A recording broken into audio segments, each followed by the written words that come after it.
Heisman Trophy winner, Pro Football Hall of Famer, star of The Naked Gun, and that same man, accused of the most famous double murder in modern American history, acquitted by 12 people, found liable in civil court, and gone in silence, without ever confessing. Everybody knows what O.J. Simpson did, but nobody has told you how he did it, or why he chose the people he chose, until today. Today you're going to find out how he picked his victims, and why that exact night. You're going to find out how he planned it, and how he pulled it off. And even darker, you're going to find out what he ended up doing while his own kids slept 10 feet from the front yard. And you're going to find out the glove trick, the 7 words in that courtroom that acquitted a killer. But before all that, you need to understand how O.J. Simpson got there. How a poor kid from San Francisco, raised by a single mother with an absent father, became the most famous man in America, and the most famous killer in the modern history of this country. San Francisco, July 9, 1947. Orenthal James Simpson is born. 6'1" at full height, 212 pounds. Third child of a poor black family in Potrero Hill. His father, Jimmy Lee Simpson, worked as a bank custodian in downtown San Francisco. His mother, Eunice Simpson, worked the night shift as a nurse. 2 older siblings. A 3-bedroom apartment in a housing project on the south side of town. But when little Orenthal turned 4, Jimmy Lee Simpson walked out on the family. He left without a forwarding address, without a phone call the following year, without a dime of child support for the next 25 years. Eunice Simpson was left alone. Double shifts at the hospital, minimum wage, 3 little kids, a whole lifetime of quiet sacrifice just to get her 3 children out of the projects. Remember that apartment? We'll come back to it. Because the man born in that housing project in San Francisco would end up, 47 years later, as the prime suspect in the most famous double murder in American history. A few months after his father walked out, little O.J. was diagnosed with a disease that would shape the first 5 years of his life. Rickets. Bowed legs. Unable to walk properly. Doctor's prescription. Metal leg braces on both legs for the next 3 years. Little O.J. walked in metal braces until he was 5 years old. And all through his childhood, the neighborhood had exactly one name for him. Pencil Pins. The kid with the skinniest legs in the whole housing project. The kid who couldn't run with the neighborhood boys. The kid who was going to spend the next 40 years making up for that quiet humiliation. Remember that nickname. We'll come back to it. His teenage years in Potrero Hill. O.J. ran with a street gang, the Persian Warriors, black teenagers with a documented history of street fights, petty theft, and clashes with the San Francisco PD. O.J. Simpson was arrested 3 times for street fights between 1962 and 1964. 3 trips through the juvenile detention center in San Francisco, no formal charges, and a quiet warning that would sit buried in the file for the next 30 years. But in 1963, at 15 years old, little O.J. Simpson got the most important visit of his life. Willie Mays, the San Francisco Giants outfielder, the biggest bat in professional baseball, the absolute icon of black American sports in the 1960s. Willie Mays visited the young O.J. inside the juvenile detention center. 2 hours of conversation in the visitor's room. Willie told him about his own childhood growing up in the segregated South, and he said one line that O.J. would repeat in every single interview of his career for the next 30 years. "Don't let this neighborhood swallow you." Remember that visit, we'll come back to it. Because 20 years later, that exact line would echo down the halls of a Nevada prison, while O.J. Simpson was serving time for armed robbery. Galileo High School, public high school in downtown San Francisco. O.J. plays running back for 3 seasons. Modest numbers, grades below average, and a quiet decision in 1965, at 18 years old. Not one Division I school offered him a scholarship. O.J. Simpson enrolled at the City College of San Francisco, junior college. No full athletic scholarship, no exposure in professional football, and an absolute record in his first season. 304 yards per game, 54 touchdowns in 2 seasons. And in 1967, the University of Southern California, USC, offered him the full athletic scholarship that would change the rest of his life. USC Trojans, the most dominant college football program in the country. Head coach John McKay, a roster with 17 future first-round NFL draft picks, and a running back named O.J. Simpson wearing that cardinal and gold uniform. Remember that uniform? We'll come back to it. because the number 32 on that USC jersey would become, 27 years later, the most wanted number in America, when the arrest warrant for double murder went out on national television for the first time in history. 2 seasons with the USC Trojans, 1967 and 1968, 3,124 total yards, 43 touchdowns, All-American in both seasons, Rose Bowl champion in 1968 against the Indiana Hoosiers. And in December of 1968, at the Downtown Athletic Club in New York, O.J. Simpson picked up the biggest trophy of his career, the Heisman Trophy. O.J. Simpson won the 1968 Heisman by the biggest margin in the history of the award up to that date, 1,750 points ahead of the runner-up, a kid from the Potrero Hill housing projects who had walked in leg braces until he was 5, a kid arrested 3 times inside a juvenile hall, a kid Willie Mays had begged not to let the neighborhood swallow him. Heisman Trophy winner. Remember that trophy?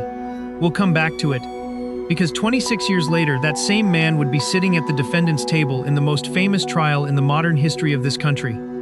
And within days of picking up the Heisman in New York, something quiet happened in O.J. Simpson's personal life. He got married for the first time. Marguerite Whitley, his high school sweetheart from San Francisco, 18 years old. O.J. and Marguerite got married in June 1967, a Baptist church in San Francisco. Willie Mays as best man. 3 children together, Arnell, 1968, Jason, 1970, and little Aaron, 1977. Remember that wedding. We'll come back to it. January 1969, New York City. The NFL Draft. Commissioner Pete Rozelle at the main podium. First round. Pick number 1. Buffalo Bills select O.J. Simpson, running back, University of Southern California. A kid from the Potrero Hill housing projects, a childhood marked by rickets, street gangs, and 3 trips to juvenile hall, going number 1 overall in the NFL Draft. Rookie contract of $650,000, a record-breaking deal for the era. And a quiet move from San Francisco to the cold of Buffalo, 3,000 miles from Eunice Simpson's apartment in Potrero Hill. O.J. was 21 years old. He was about to become the most famous running back in professional football. And the man that, 25 years later, the Los Angeles Police Department would chase inside a white Ford Bronco in front of 95 million viewers. Remember that contract. We'll come back to it. 4 years with the Buffalo Bills without dominating the league. And in 1973, O.J. Simpson was 26 years old, and that year he did something nobody had ever done before. 2,003 yards in a single season. The first player in NFL history to break the 2,000 barrier. And he did it in just 14 games. A historic record. The last day of the 1973 regular season, December 16th, O.J. Simpson needed 200 yards in one game against the New York Jets to hit 2,000. Nobody in professional football believed he could do it. Not the Buffalo Bills coaching staff. Not his own quarterback Joe Ferguson, handing him the ball every play. Not his best friend Al Cowlings, the buddy since USC who was playing defensive end for the Los Angeles Rams. O.J. Simpson ran for 202 yards that snowy New York afternoon at Shea Stadium. 2,003 total yards on the season, an NFL record for the modern era, MVP of the NFL in 1973, and the quiet signature of a career headed straight for the Pro Football Hall of Fame. Remember those 202 yards. We'll come back to them, but before we get to Nicole, you need to understand something about the man O.J. Simpson had built over 30 years. Today you're going to find out how O.J. Simpson planned what happened that night of June 12, 1994, in Brentwood, Los Angeles.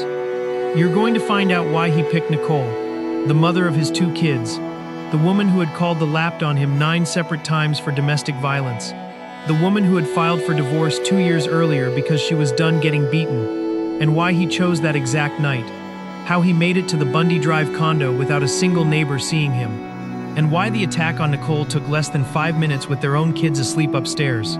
Lock this in. Ron Goldman wasn't part of the plan. Ron Goldman was a 25-year-old waiter who was only there to return a pair of sunglasses Nicole's mother had left at the Mezzaluna restaurant. He showed up 5 minutes before the attack. 5 minutes of bad luck that cost him 22 stab wounds in his chest, in his neck, and in his face. 5 minutes of bad luck that made him the second victim of the night. 9 seasons with the Buffalo Bills. 11,236 total rushing yards. 76 touchdowns, 4 rushing titles, 6 Pro Bowls, 5 All-Pro selections. MVP in 1973. O.J. Simpson was the face of the NFL in the 1970s. His picture ended up on breakfast cereal boxes in American homes. He signed autographs at every road stadium the Bills played in, and he was the most sought-after athletic icon by advertisers in the American market. In 1977, the Bills traded him to the San Francisco 49ers, 2 seasons well below his prime, multiple injuries, retired in 1979. O.J. was 32 years old, and he already knew that the most lucrative years of his career weren't in professional football. They were in Hollywood. And in August 1985, at 38 years old, he was inducted into the Pro Football Hall of Fame in Canton, Ohio. First ballot Hall of Famer, a national icon, one of only 2 black players in modern football history who had crossed the barrier into mainstream white American entertainment. The other was Jim Brown. But Jim Brown still identified proudly as a black man. O.J. Simpson didn't. O.J. used to say the same line in every interview from the 1970s and 80s, a line that still gets repeated in every documentary about him. "I'm not black, I'm O.J." Remember that line. We'll come back to it. Because 20 years later, that exact line would blow up in O.J. Simpson's face inside the trial of the century, when the defense argued institutional racism inside the lap against a black man to get the acquittal of a confessed killer. O.J. Simpson had it all. But O.J. wasn't done with the retired jersey. In 1975, still playing for the Buffalo Bills, he signed the biggest endorsement deal in professional sports. Hertz, the biggest rental car company in America, a 20-year ad campaign, and a 1975 commercial that would be burned into the memory of this country for the next 50 years. O.J. Simpson running through an airport terminal, navy blue suit, briefcase in his right hand, jumping over the chairs in the boarding gate lounge to reach the Hertz counter. Go, O.J., go. The most beloved black face on American television. Remember that commercial? We'll come back to it. Because 20 years later, this whole country would be watching that same man run, this time from the police, inside a white Ford Bronco. And in 1988, after retirement, and after being inducted into the Hall of Fame, O.J. Simpson signed the biggest film deal of his career, The Naked Gun, a 3-film franchise directed by David Zucker, one of the most important American comedy directors of that generation. Released by Paramount Pictures, initial budget of $12 million, and Leslie Nielsen as the lead detective, Frank Drebin, in the fictional Lapped of the film. O.J. Simpson was personally cast by David Zucker for the supporting role of Detective Nordberg, a comedy role, a clumsy role, a role that became the most iconic moment of O.J.'s film career, falling out of chairs, bumping into walls, stepping in puddles, doing pratfalls in front of David Zucker's cameras for years. A whole country watching the Heisman Trophy winner and NFL MVP falling out of the chairs of an American comedy. Naked Gun, 1988. The Naked Gun 2.5, The Smell of Fear, 1991. Naked Gun 33 1/3, The Final Insult, 1994. The last one came out in March of 1994, 3 months before the double murder in Brentwood. Remember that movie? We'll come back to it. But while the country was watching the icon running through airports in Hertz commercials and Detective Nordberg from The Naked Gun, something very different was going on inside O.J. Simpson's home. May 1977, Daisy Restaurant, Beverly Hills. Nicole Brown, 17 years old, German-American, daughter of immigrant parents from Frankfurt, Germany, who had come to California in the 1960s, chasing the American dream. Blue eyes, 5'9", natural blonde, and the kind of Nordic beauty that was on the cover of every American fashion magazine in the 1970s. Nicole was waitressing at the Daisy to pay for secretarial school. She wasn't even old enough to legally serve alcohol in California. The state minimum was 18. The manager looked the other way in exchange for Saturday night shifts. O.J. Simpson was 30 years old, married to Marguerite Whitley since 1967. Father of 3. Football career winding down. 7-figure endorsement deals signed with Hertz, and a marriage that was starting to show quiet cracks. O.J. had dinner at the Daisy that May night in 1977. He watched Nicole walk down the dining room aisle carrying 2 trays, and he asked her for her phone number. Nicole gave it to him. Remember that phone number? We'll come back to it. Because 17 years later, That same 17-year-old girl would end up with her throat slashed in her own front yard, while her 2 children with OJ slept 10 feet from her body. 8 years of a quiet relationship between OJ and Nicole. Divorce from Marguerite Whitley in 1979. Death of little Aaron, OJ and Marguerite's youngest daughter, drowned in the Rockingham pool at 23 months old. And on February 2, 1985, in Brentwood, O.J. Simpson and Nicole Brown got married. Nicole was 25 years old, O.J. was 37, 12 years between the former pro football player and the aspiring model he had met at the Daisy when she was only 17. The ceremony was held in a private chapel at Rockingham, 200 guests from the LA entertainment industry, with producer Robert Kardashian as best man. Yes, the same Robert Kardashian who 9 years later would defend O.J. inside the trial of the century as part of the Dream Team. And with Nicole Brown pregnant with the couple's first child in her first trimester. Sydney Brooke Simpson was born in October 1985, 8 months after the wedding. Justin Ryan Simpson was born in 1988, and in the Brentwood house hell began. January 1, 1989, New Year's Day, the Rockingham mansion. Nicole Brown Simpson calls 911. Lapped officers arrive 15 minutes later. They find Nicole in the yard, clothes ripped, bruises on her face, voice trembling. Nicole spoke one line that would get burned into history. "He's going to kill me. He's going to kill me." O.J. Simpson was arrested. He took a plea deal.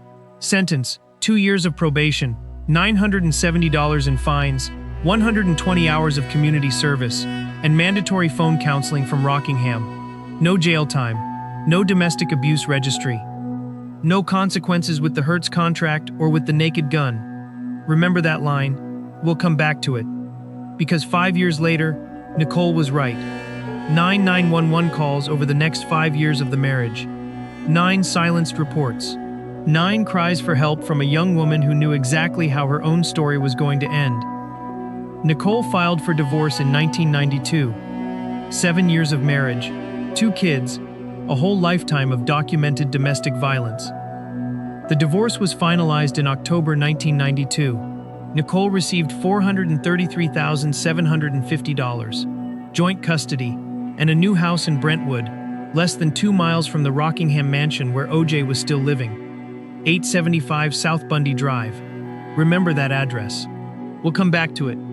Even more disturbing, you're going to find out what O.J. Simpson did while Sydney, 8 years old, and Justin, 5 years old, his and Nicole's own kids, slept in the second floor of the Bundy Drive condo, 10 feet from the front yard where their mother had just had her throat cut.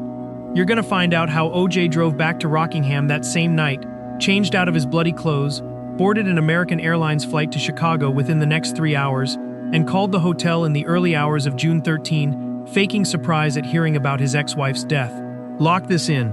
5 days after the double murder in Brentwood, while the Goldman and Brown families still hadn't been able to bury their kids, O.J. Simpson got into a white Ford Bronco driven by Al Cowlings, with a .32 caliber revolver pointed at his own head, $8,750 in cash, a fake passport, and a fake beard and mustache ready to flee to Mexico.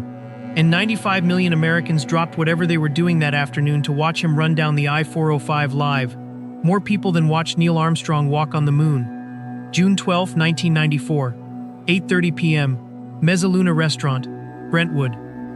Nicole Brown Simpson had dinner with her mother, Juditha Brown, and with Sydney and Justin.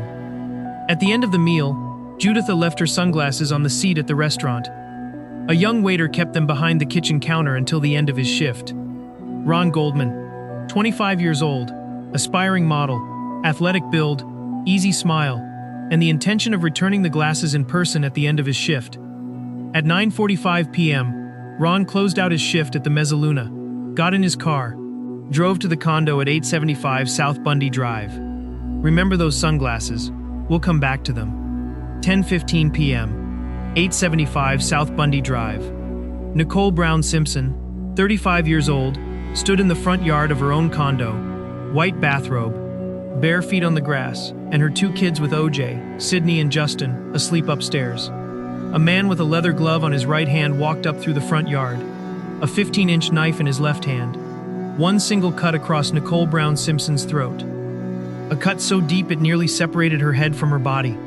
The carotid artery completely severed, the jugular severed, the trachea severed, the cervical vertebrae exposed inside the wound. Nicole fell face down on the grass. Death almost instant. The attacker knew what he was doing. The attacker knew exactly where to put the knife. The attacker had enough anatomical knowledge to cause the maximum damage in the minimum amount of time. Or the attacker had done this before. Remember that cut. We'll come back to it. 30 seconds later, Ron Goldman walked up to the 875 South Bundy Drive condo with Juditha Brown's sunglasses in his right hand. Ron walked up the main path of the front yard.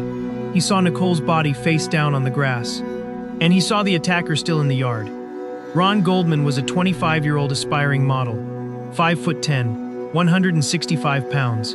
Athletic build from working out 3 times a week at a Beverly Hills gym. Ron Goldman didn't run. Ron Goldman fought.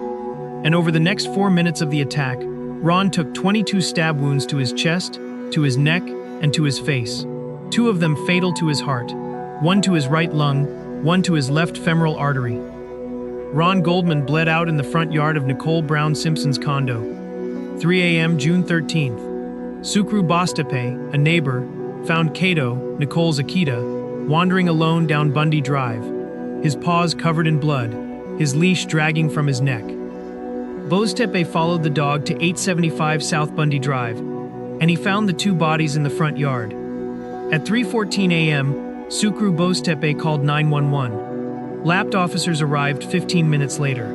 Detective Mark Furman, Detective Philip Vaneter, Detective Tom Lang. And they found something in that yard that would divide the United States along racial lines for the next 30 years. A bloody leather glove, extra large, Eris Isotoner brand, light XL model, dark leather, manufactured in 1990, sold at Bloomingdale's in New York in a limited edition of 300 pairs, with Nicole Brown Simpson's blood on it, with Ron Goldman's blood on it, and with O.J. Simpson's own blood on the dark leather of the glove. 1 glove. The matching one would turn up at Rockingham within the next 4 hours. Remember that glove. We'll come back to it. 6 a.m. O'Hare Airport, Chicago. O.J. Simpson got a phone call at his hotel in downtown Chicago. He was told Nicole had been found dead. O.J. faked surprise on the phone. He flew back to Los Angeles on the next flight. He arrived at Rockingham 3 hours later, and he sat down for a 3-hour interview with detectives, without a lawyer present. No alibi, with a fresh cut on his left hand that O.J. explained as an accidental slip on a water glass in his Chicago hotel the night before, and with O.J. Simpson's blood in the white Ford Bronco parked at Rockingham, and with the second bloody glove, extra large, Eris Isotoner, light XL, found by Detective Mark Furman in the backyard of the mansion. Remember that mansion. We'll come back to it. June 17, 1994, 5 days after the double murder. Lapt issued an arrest warrant for O.J. Simpson. O.J. did not turn himself in. At 6:45 p.m., Lapt located O.J. in a white Ford Bronco on the I-405. Al Cowlings behind the wheel. O.J. Simpson in the back seat. With a .32 caliber revolver pointed at his own head, $8,750 in cash, fake passport, fake beard and mustache ready to flee to Mexico, and a shaking voice on Cowlings' car phone talking to the officers. 90 minutes of pursuit down the I-405 at 35 miles per hour, and 95 million Americans dropped whatever they were doing that afternoon to watch him run in real time. More people than watched Neil Armstrong step on the moon in 1969. The NBA had to interrupt Game 5 of the 1994 Finals between the Houston Rockets and the New York Knicks to broadcast the white Ford Bronco chase. Michael Jordan was giving a speech at his own retirement party that same night, and every guest stopped listening to him to watch O.J. on the I-405. Pizza Hut sold more pizzas that afternoon than on any other day in the modern history of the company. Domino's broke the year's sales record too. The airports in Los Angeles suspended landings for 20 minutes so they wouldn't interfere with the news choppers following the Ford Bronco down the freeway. And Al Cowlings, O.J.'s best friend since USC, was on the car phone with lapped officers describing the mental state of the ex-football player in the back seat. O.J. surrendered at Rockingham at 8:50 p.m. 474 days in county jail waiting for trial. Remember those 474 days? We'll come back to them. January 24, 1995, LA County Superior Court. 214 days after his arrest on June 17th, with O.J. Simpson locked up in county without bail the entire time, with the world press camped outside the courthouse from sunrise, with Court TV's audience multiplied by 10 in the weeks leading up to the trial, and with this whole country on hold for the opening minute of the trial of the century, the most famous criminal trial in the modern history of this country begins. The people of the state of California versus Orenthal James Simpson. Judge, Lance Ito. Prosecution, Marcia Clark and Christopher Darden. Defense, the Dream Team. Johnny Cochran, lead counsel. Robert Shapiro. F. Lee Bailey. Alan Dershowitz. Robert Kardashian, O.J.'s personal friend and the biological father of the future entertainment icons. Barry Scheck, DNA expert. Peter Neufeld. 9 months of trial. Broadcast live on Court TV. 150 million Americans following the case every day. With 2 victims, Nicole and Ron, who disappeared from the public conversation over the next 9 months. Court TV built a daily audience of 20 million viewers over the 9 months of the trial. People magazine sold more copies in 1995 than in any other year in the history of the publication, and the word Simpson became the most searched term in the LexisNexis database in the 1990s. The months of trial turned into a television spectacle without precedent. Marcia Clark, Christopher Darden, Johnny Cochran, Robert Shapiro, F. Lee Bailey, Barry Scheck. Every one of them became a national celebrity. And Judge Lance Ito lost control of the courtroom within the first 3 months. Detective Mark Furman, the same one who had found the bloody glove in the backyard of Rockingham, got destroyed on cross-examination by F. Lee Bailey. The defense played tapes of Furman using racial slurs in the years before the case, and the whole country found out that the lead detective on the most famous case in American police history had a documented history of racism. Furman took the Fifth Amendment on the stand. The credibility of the LA County prosecution was destroyed in front of 150 million viewers. And here's the hardest part to believe: how a jury of 12 people acquitted O.J. Simpson of both Brentwood murders on October 3, 1995, after only 4 hours of deliberation. You're going to find out what prosecutor Christopher Darden did in that courtroom on June 15, 1995. He asked O.J. Simpson to try on the bloody glove found in Nicole Brown's front yard. The glove didn't fit. And defense attorney Johnny Cochran spoke the 7 words that acquitted a confessed killer. If it doesn't fit, you must acquit. Lock this in. 16 months after the criminal verdict, the civil court found O.J. Simpson liable for the deaths of Nicole Brown Simpson and Ron Goldman, and ordered him to pay $33.5 million to their families. 13 years after that, he was arrested at the Palace Station Hotel in Las Vegas for armed robbery. 33 more years of state prison. And on April 10, 2024, O.J. Simpson died in Las Vegas of prostate cancer, without ever confessing to the murders of June 12, 1994. Without paying a single dollar of the $114 million he owed the Goldman and Brown families, he went out in silence, just like that June night in the front yard of the Bundy Drive condo. October 3, 1995, 10 a.m., LA County Superior Court. After 4 hours of jury deliberation, Judge Lance Ito's clerk read the verdict. Not guilty. Not guilty of the murder of Nicole Brown Simpson. Not guilty of the murder of Ron Goldman. O.J. Simpson was acquitted. 150 million Americans watched the verdict live. 91% of the country's TV audience at that exact moment. And the United States split along racial lines for the next 30 years. White America, mostly stunned. Black America, mostly celebrating the verdict as a victory in a justice system that had systematically discriminated against black people for the past 200 years.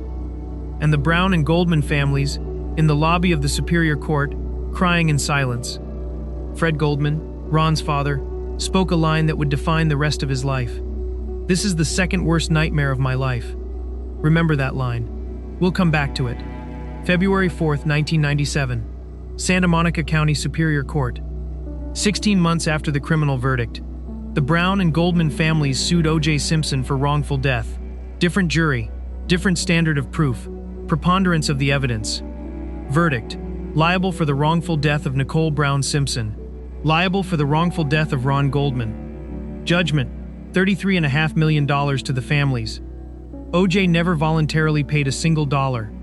He moved to Florida in 1998 because of homestead protection that shielded his mansion from creditors.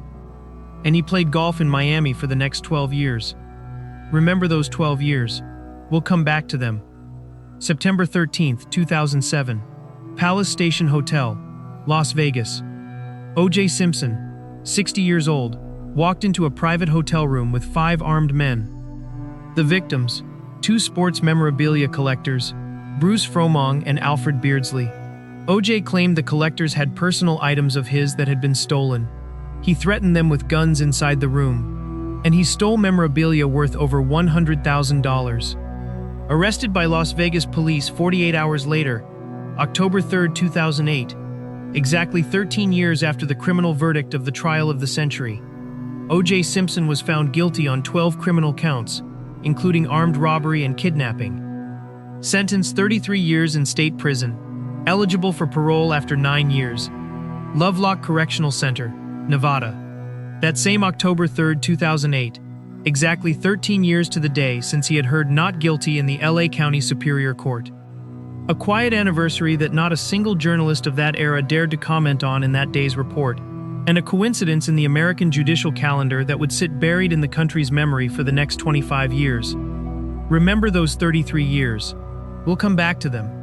9 years in Lovelock. October 1, 2017. Parole granted. O.J. Simpson, 70 years old, walked out of the penitentiary, moved to Las Vegas, and spent the next 7 years playing golf and signing autographs. No remorse. No statement, without paying a single dollar of the $33.5 million from the civil settlement. Debt accumulated over 27 years, $114 million. Never paid. Remember that debt. We'll come back to it. Have you ever wondered what it feels like for a father, like Fred Goldman, staring at the calendar for 30 straight years, knowing the man who murdered his own son in the front yard of a Brentwood condo on the night of June 12, 1994, is playing golf in Miami, or signing autographs on the Las Vegas Strip, or serving 9 years in Lovelock for stealing sports memorabilia, but never for slashing Nicole Brown Simpson's throat and stabbing Ron Goldman 22 times? That's the question no sports journalist, no state prosecutor, no judge, no defense attorney, and no television network in this country has been able to answer with absolute certainty over the last 30 years. April 10, 2024. Las Vegas, Nevada. Just another Thursday on the calendar. No advance statement from the family. No public word from O.J. Simpson in the weeks before.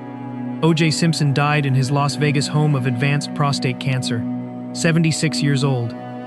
Surrounded by his 4 living children, Arnell, Jason, Sydney, and Justin, his youngest daughter Erin had drowned in the Rockingham pool in 1979, and Nicole Brown Simpson had been murdered in the front yard of her Bundy Drive condo in 1994. 2 women in O.J. Simpson's life buried before him, and 30 years of total silence from the father, without ever confessing to the 1994 murders, without ever asking for forgiveness, without paying a single dollar of the $114 million he owed the Brown and Goldman families, and without ever saying a single word to Fred Goldman, Ron's father, over the last 30 years.